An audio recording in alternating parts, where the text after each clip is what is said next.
Unlike Ringo's slapstick comedies, George Harrison's films were about feeding the world's hungry. I'd like to keep fit and tidy. You Beatles have conquered 5 continents. What do you want to do next? Paul McCartney, born June 18, 1942, gave the impression of being more worldly. People would say that the music is just that. Music is just controlled music, and art is just doing landscapes and things. Oh, right, yeah, because it's other things as well. It's just a straightforward endeavor kind of thing, just to do something other than what's been done before, because what's been done before isn't necessarily the answer. Paul didn't show much interest in music until Elvis emerged on the scene. Then he bought a guitar, but made little progress before realizing that being left-handed, he might do better if he turned the strings around. As a result, Paul's would be one of the very few groups whose guitars wouldn't all point in the same direction, giving an unusual look to the Beatles' performances.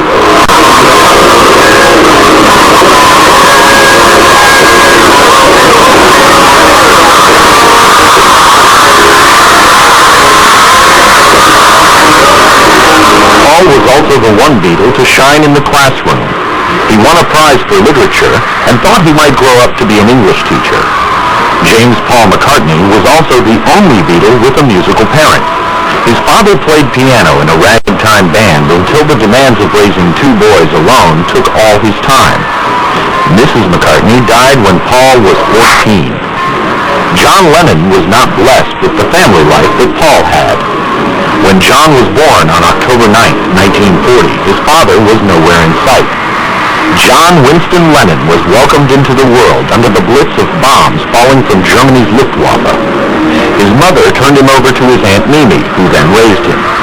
The fact that John was born to a parent who didn't want the responsibility of raising him affected him for the rest of his life. A rebel from the word go, John flaunted a careless attitude throughout his school career. Always the class troublemaker, the only subject John excelled in was art. Most of his teachers predicted that he would come to a rotten end, except one teacher who recognized his talents and got him into art school. But by then, Rock Around the Clock was out, and John's interest turned to music. Beatle boycott is still in effect. We haven't forgotten what the Beatles said. We meant more to kids than Jesus did, or religion at that time. I wasn't knocking it or putting it down, I was just saying it. It was a fact. There is necessity against your life as a record burning, you can ban from some radio stations because it bother you. Well, it worries me. You know, it's strong to go there. Really, you're being crucified, but now I'm wouldn't say that at all. Artist Yoko Ono became more than a partner to John, traveling with him everywhere and together speaking out against the Vietnam War. And why are you being deported? Well, the sort of official reason is something about we overstayed both of us, so that's the reason we have to throw us out. The other official reason is that I was busted in England for pot. And the real reason is because I'm a peacenik. What immigration is asking me to do really is to make a decision on whether choosing my husband or my child. And it's a very decision to do it. You're not speaking out against the war? No, nothing to stop me, and whether I'm here or wherever I may be, I'll always have the same feelings and say what I feel, you know? John's film appearances paralleled his political views, as in his Richard Lester film. We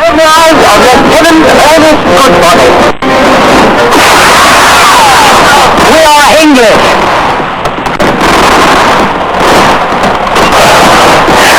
Like I said, Whitweed, my faithful Batman. That's great you got here.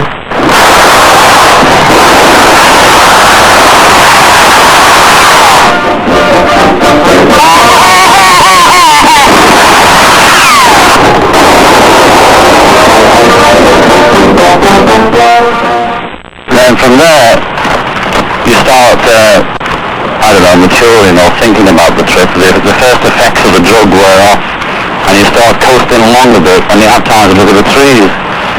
And that developed into the actual acid scene, the psychedelic bit, you know, and everybody was grooving around with clouds and that, and then, of course, like any drug, it wears off, and you're back to so-called reality. I had my guitar, and Mick Jagger had his in London, and Eric Burden was up in Newcastle, and we were all going through the same changes at once.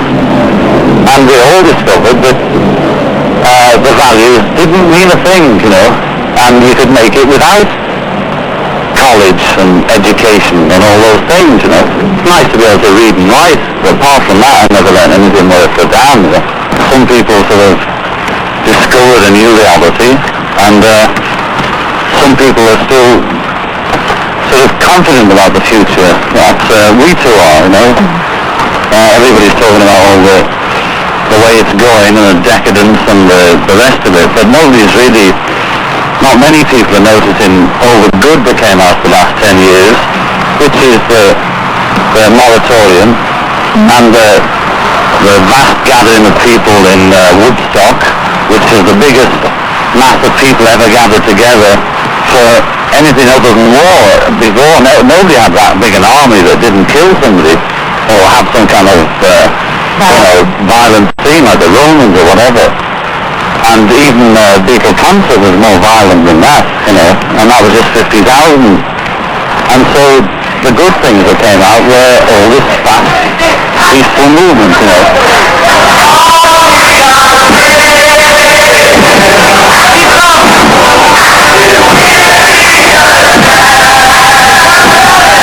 The bully that's the establishment.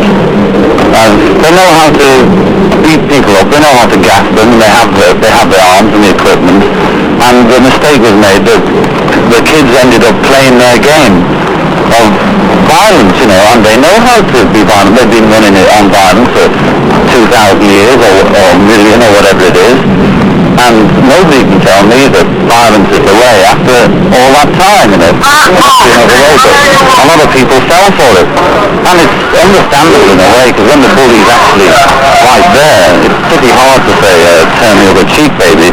When we were in touch with the Berkeley kids during that, whatever was going on, we were peacefully doing our peace demonstration in Montreal bed, and then we suddenly were connected by phone directly to them, and they were saying,